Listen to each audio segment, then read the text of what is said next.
Greetings, everybody. Mr. Craft is back with another student build in Minecraft, trying to bring the classics back bring them out into the digital space here. As you can tell from this photo, the project that this student chose to do is the Pantheon. The student responsible for this project is Kyle Navard, also known as Kylius.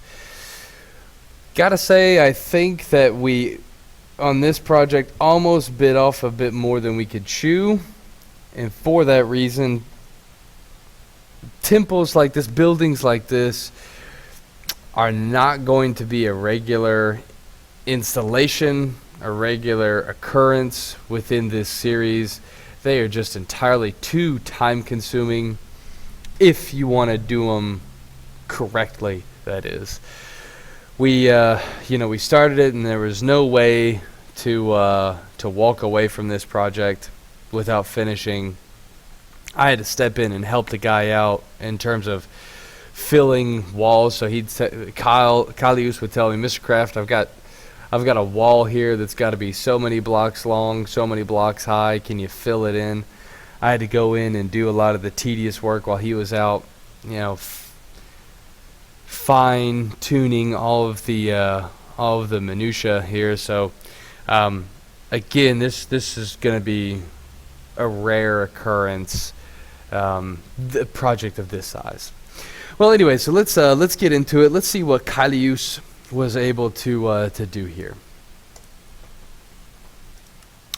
All right, first and foremost, we get in here, and no doubt you say, well, this looks nothing like what you just showed us. Of course not, because in ancient times, that wasn't all that was there, and that certainly wasn't the first thing that you saw.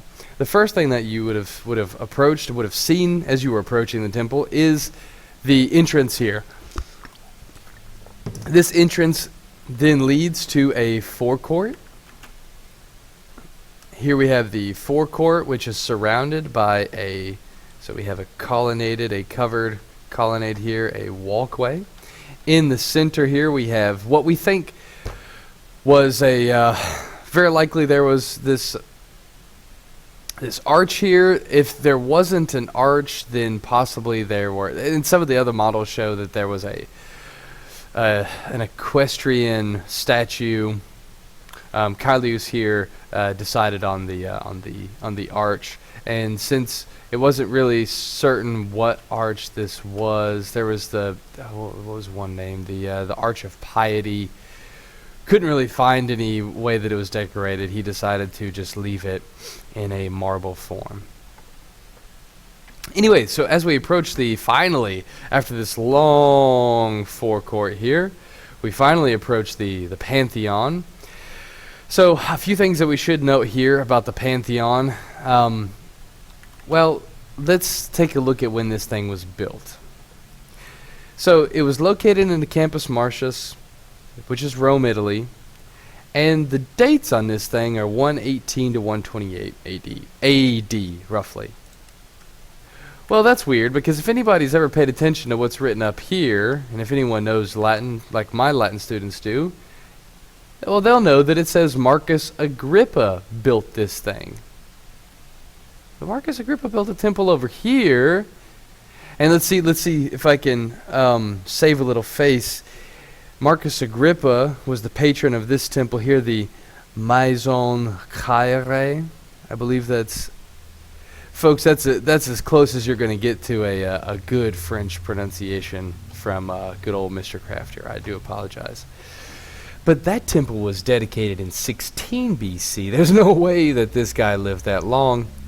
He didn't. And in fact, he didn't build this temple. This Pantheon is not his. This is the Pantheon of none other than Hadrian. Now, this Hadrian's Pantheon was built on top of the remains of Agrippa's Pantheon. Some archaeologists have dug underneath the Pantheon, and they've found some remains there. But yeah, that Pantheon did not survive. And so Hadrian, and perhaps that's why we have the Arch of Piety, because Hadrian, in a very pious and sort of humble way, said, listen, I may have remodeled or redesigned this thing in our present day, so between 118 and 128, but Marcus Agrippa made this thing originally, and so let's just give credit where credit is due. This is also a tip of the hat from Hadrian to then Augustus as well, with Marcus Agrippa being so closely tied to and eventually related to Augustus. So just another way to sort of put Hadrian in a good view in terms of the people. Now, back to the way that this thing is built. When we get so what do we see? We see it looks great, just a standard temple. It's bigger than some of the others. I see that, so we got some pretty big columns here. Just FYI, again, we use a 1-to-1 scale. 1 block equals 1 meter. But we see it back to the temple. We see the pediment. That looks pretty standard. We have some columns. That's fine. We see a bit of a podium here, so it looks like the thing was elevated a bit. So that's going to be more like an Etruscan and now the Roman style. It doesn't look like the columns wrap around, so I'm guessing not Greek, but in this case we should be thinking more Roman, more sort of Etruscan. And then when let's walk up in here and into the pronaos, the portico. Everything seems to be pretty standard here. We've got some now allegedly there were some statues here. We have one to this would be the prima porta of Augustus. Then we have a statue here to Julius Caesar. But there's nothing really very different from this. I mean, we saw the pediment out here. Well, that was the point. That's what Hadrian was going for here, what his architect was going for here. He didn't want anybody to know what was behind these huge bronze doors. And what was behind these huge bronze doors was his surprise, his gift, his innovative and architectural gift, the dome, the great dome. So we have a circular temple, which is unlike any of the other temples that we have in Rome. This is a temple that is, so its name is Pantheon, meaning to all the gods from ancient Greek. And inside of this thing, we have tried to, Kyle has tried to, we've put some little statues here in an effort to give you a sense of what it may have been like with some of the statues of gods in here, although you just really got to use your imagination with these statues. But he's done a great job here. He's captured the floor as best as possible. Of course, not able to do circles in Minecraft, so here's what he was able to come up with. Just did a great job in capturing sort of the colors as best as he was able. I mean, Hadrian used a lot of Greek marble in this thing. A lot of Greek marble. Lots of different colored marble. Not just the plain white that we would have seen out front, but different colors. We have some gray marble here. Some of the rebuild or reconstruction showed that there was a red marble on the inside. Then certainly when we come in here, we're going to see some of the purplish marbles, red marbles, just different colors. And the great thing about this is for anyone who goes to see this thing, it is basically completely intact. Very few things have been changed. Lost the bronze on the dome. So the dome here, let me just fly out of this. So the oculus here, the eye, which is 9 meters in diameter, as we have captured here, 9 meters in diameter. It's in the dead center of the building and was the only source of sunlight. And this dome was originally made of bronze, or covenant bronze rather. But a lot of that bronze and the bronze on the doors and some of the statues was ordered by a pope to be removed and melted and turned into other Christian relics.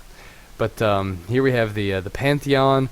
Of course, you can fit on the inside of this Pantheon a perfect sphere of 43 meters in its diameter. So Caelius was very meticulous in getting the numbers just right.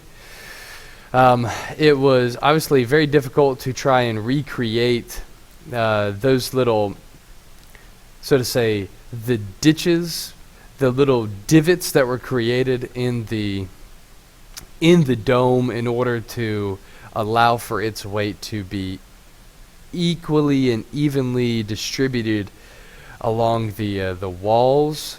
The walls themselves being their thickest at about 6 meters, so as to support all of the weight. And then of course as you get to the dome, the very tip of the dome in the oculus here, the dome tapers off in thickness to 1 meter at the finest. So he tried to he placed these decorative blocks here in order to try and at least give you a sense of what that may have looked like. But very good job. Let's go take a little look at this thing from the outside, and let's just pull up a little bit. So here we have a full frontal view. Again, we see where originally the pediment was intended to go, but for whatever reason, perhaps the pillars never arrived, or perhaps the pillars broke. Whatever the story may have been in truth, Caelius has sought to recapture that.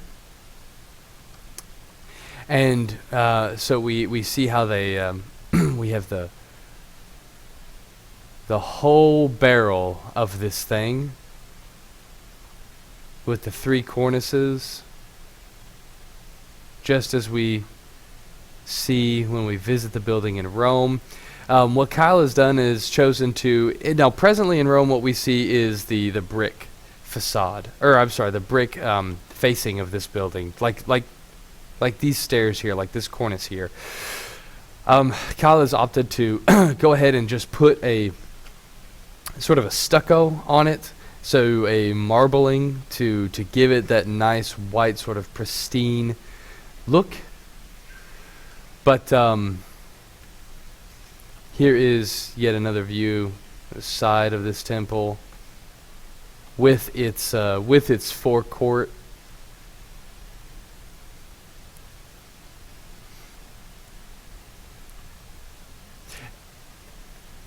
Kyle did just a great job here at recreating the Pantheon as accurately, as presently as possible in Minecraft. So hats off to him.